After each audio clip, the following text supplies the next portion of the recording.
Greetings, fellow captains, and welcome back to another episode of Warships with the Hound. And we've got something very special for you today. You may have noticed the language change and slight adjustment of colour in the video there.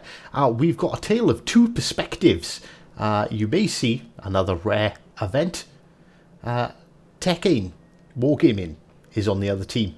Yes, that's right. The actual T33kanne is on the other team. So, sorry about the lack of sound, but it recorded division chat and it was a bit noisy, and then trying to switch between the two perspectives and having the division chat and then not having the chat. So I decided it would be best off to just remove that completely and just focus on the game, both in the Ochakov and both using very similar builds, which we'll run over at the end of the video, because I'm assuming you want to see the ships and see exactly what you can do. And I think this game highlights perfectly between the two, both the strengths and the weaknesses of the brand new Russian Premium Tier 7 that is the campaign ship. Obviously I've got this on loan from Wargaming, being a CC, so I'll be playing about with it predominantly for the rest of the week, and then they're going to take it back and I'll be grinding out the campaign with everyone else as well. So we obviously spotted their Bismarck very early on, me playing my very aggressive playstyle, and an Albemarle, another brand new tier 7, pushes out completely broadside, and we instantly hit him with a Citadel. Obviously our team assisted us a little bit in that damage. A bunch more Citadels, taking 20,000 of his hit points away, 28,000 of his hit points away, and he's dead. And here goes a weakness. It's got really bad armor, but it needs to have really bad armor. Think of it as a bit of an Atlanta at tier 7, but with much better firing angles. But you can't camp behind islands, you've generally got to be out moving. And we switch to Kanne, and he's loitering around in the middle of the map. And honestly, the spawns make such a big difference in this. As you can see, there's a smoke screen there. He also is opposing a Bismarck, and there's also an Otago. So he's spotted, and he uses the 11.7 kilometer radar and finds a Belfast sitting there in the smoke. And not quite as successful as my first engagement against a British cruiser, but he does put in quite a reasonable amount of damage here against the Belfast. He's hitting the Belfast pretty hard. In all fairness, if he aimed slightly further back, he probably could have done a bit more damage. And here we are, like, proper predicament. Like, this is not where you want to be. I have fired torpedoes expecting that Bismarck to crash into the island, but fortunately for me, I had some assistance from my team. As you can see, I've lost half my hit points already being aggressive. We do spot the Megami temporarily, we fire a salvo and score another Citadel, so we're already on 41,000, but we have lost half of our hit points already, although we're using a heal to get some of that back. And so we're 2 kills up. We are winning this battle. You know, initially, you know, the first couple of ships dying tends to dictate what happens. I don't know if you can notice what's happening on Kanne's team, but he does have Colorado close by to him, and there's also a Jean Bart loitering around, and that's when my friendly Otago, Kanne's enemy Otago, decides to just sit there broadside. And again, the Citadel hits. The Ochakov has really good armor piercing shells, particularly on broadside cruisers, and with its fast fire rate. There you go, he's on 6 Citadels. Is that 6 Citadels or 4 Citadels? 5 Citadels, giving him a total of 8 already. And yeah, the Otago just sits there. More Citadels, and there we go. Right, so we've just lost our first ship, but they are already down 4. So you're thinking, oh, right, it's still looking good for us. Like, we're doing all right. Like, we've still got a massive 3-ship advantage at this point, and I'm not entirely sure what this Bismarck is doing.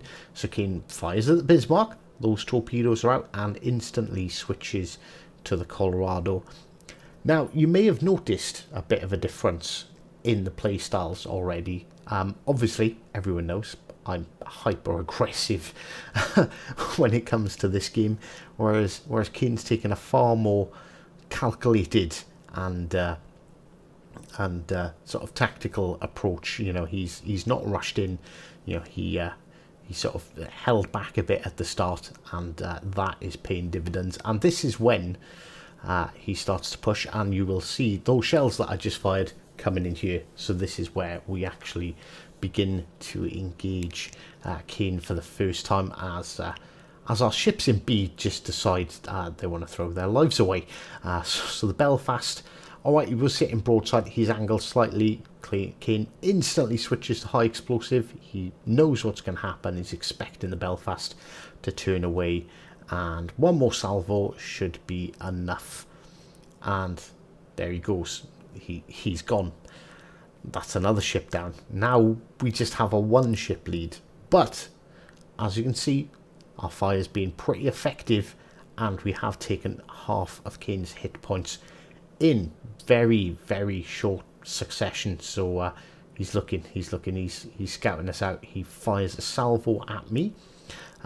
These, I believe, if I remember rightly, miss, but they were really close. Oh no, he got a couple of ricochets and bounces there. He fires a couple of salvos at my division mate ray gun there, scoring a bit more damage, and he's got himself up to 100,000. Now I'm in a predicament here. I'm stuck because there's that Colorado loitering around, there's that Megami floating around, and the Jean Bart is starting to push over. So I have to let Kane go. I have to. There's absolutely nothing I can do about it at this point, because, well, I'd get wrecked. And there we go. He picks up the kill on the Amagi, clearing that up. Obviously, taking guns off the board is definitely going to help. We've still got a lead, but that lead is not going to last very long. And again, using the armor piercing, and he makes a mistake. He assumes his teammate is going to kill that Albemarle, and that Albemarle will be gone. And again, another one of our ships, just making it too easy. I call wargaming staff hacks. Cleveland, he just stays broadside, makes no attempt to turn, and he's gone. So they are actually now ahead on ships, but the Megami's pushing out, and again taking full advantage of that really good armor piercing on the Ochakov, and I return the favour, and we're back to level, but we are ahead on points significantly, even if I did just lose 2 ships. So it's just me on my own, and Kane's lining up shots. Now you think, right, why did he fire? There was a mountain. Well, he fired so he could see where his shells would land, so he could see exactly where to fire his next salvo, and he does actually clobber me for a nice little bit of damage here. Obviously a 3v1. There's Jean Bart sitting on the corner. My thoughts were, right, if I can torp the Jean Bart, I can probably kite the Colorado and then duke it out with Kane at the end. But unfortunately, the poor armor meant, even though I was nose angled in, yeah, that Jean Bart just tore me a new one. So we had a decent game, 76,000. But Kane finished on 120,000, 3,000 base XP, and a Kraken on the win. And there is a bit of a difference in the team. As you can see, his team scored pretty highly. We had a lot of ships throw themselves away. So it's a lesson. Don't sit broadside to this in a cruiser, because you will get absolutely eaten. And don't engage battleships, because battleships truly are a counter to the ship. So we're going to jump in and look over the commander builds now, because we'll get the boring bits through at the end. For those who are interested, I'll discuss mine and Kane's and the subtle differences between the two. So with the magic of editing, we will be right back. And here it is in all its glory, the Ochakov, the tier 7 premium Russian cruiser in all its glory, in the wonderful, I do like the forge port. It is one of my favourites. It just needs a sunken turpits in it. Right, okay, so let's have a look at the build. So we have gone for aiming mod systems 1. We have the rudder shift steering gear mod 2 to improve our rudder shift, concealment mod, and then we've gone for main battery mod 3 to reduce our reload time, but it does reduce the traverse speed, but it's got really quick turning guns, so we're quite happy with that. So we'll have a look at our commander. So me and Kane both use exactly the same commander, although there are a handful of differences. And we have, so I've Netchasov. We both use Beyond Range. I went for Intuitive to have a slightly better radar, even though I didn't get to take advantage of it in that game, whereas Kane went for Igniter. We both use Punch Through and both use Fixated. So the only two differences on the commander itself is Kane goes for Igniter and he was running EOP.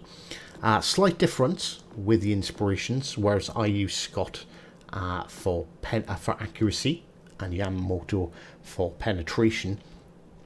Kane was actually using, I thought this was a bit strange, but actually it makes quite a lot of sense. He's using Charles Madden, so he has better turret traverse and a slightly quicker reload, which I don't know if buffing the reload is really necessary, but the better turret traverse negates the mod 3. And for his final perk, he's using Membelli, which increases the reload time again. So he's gone for a quicker, a faster fire, taking advantage of how fast the guns fire, as opposed to me focusing on accuracy. But both are really focused on damage as opposed to survivability. So what does that give us with the ship? Right, okay, so first of all, we will, bear with me, we'll look. So we know the load, but well, the loadout, the radar, absolutely fantastic radar. 11.7 kilometers, being the longest in the game by some distance, and 21 seconds, so it's got a really good duration. I went fully packed, so I can actually activate 3 of these in a game. Really good against cruisers. The ship's amazing at taking out cruisers, although we didn't get any in that match. We also then have the heal. Granted, without fully packed, you're only going to get 2 of these. Yep, so Kane was running 2 of these, so 208 per second, runs for 28 seconds, and reloads every minute. Wasn't running any boosters or any flags. So the stats. So Kane's will have slightly better fire chance and slightly marginally quicker reload, so we can shoot to 17.8 kilometers, 5.1 second reload time, 180 turret traverse speed, 15.9 seconds, and maximum AP shell damage of 3,500, 3,500, my god, 3,500, 64 and 2,200 with a 12% chance of fire, whereas Kane's would have been up at around 16% chance of fire, but that would be halved with the use of EOP. Pretty usable torps, really usable torps actually. 15,000 maximum damage, can fire 10, 5 off each side, although the spreads are quite wide. If you notice Kane's, when he was firing on that Bismarck, they were quite wide. But 8 kilometers and 65 knot speed, so they're very good. Maneuverability, 35 knots and a 6-second rudder shift time. And concealment, now you can build this ship for concealment by using Jezza Short Sticky from the Pan-European line, and also Makawa, and you can bring that down significantly with those, and actually be able to stealth radar. There's basically a 0.2 kilometer, so 200 meter area where I'm spotted, and if it's a DD and I use my radar, they might not be spotted. But it's so close, honestly, I don't think it's worth going down that road. And we'll have a quick look at the armor viewer just to give you guys a bit of a look. So we have 26mm basically everywhere. It is a very lightly armored ship. Casemate armor, as you can see, we've got what's that, 27mm at the top and 26 on the side. And the most important thing, probably, the citadel. So it does have quite a large citadel, but it is very low in the water. You are susceptible to plunging fire, so you kind of want to stay in the mid-range. And as you've seen there, you definitely don't want to push your Martos. I was angled, like this is the angle that the Jean Bart had on me, and yeah, he just punched straight through me, straight into my citadel, and absolutely wrecked me. So yeah, don't go getting in those close range engagements. So I do hope that you enjoyed today's video. I've thoroughly enjoyed it. It was obviously nice to fight with someone from Wargaming. Just a bit unfortunate we didn't get to have a bit more of a battle between us directly. And a big thank you to Kane for kindly sending me over the replay so I could actually do this. So a massive thank you to him there. So I do hope that you enjoyed today's video, and if you haven't already, leave a like, consider subscribing, and as always, until next time, take care.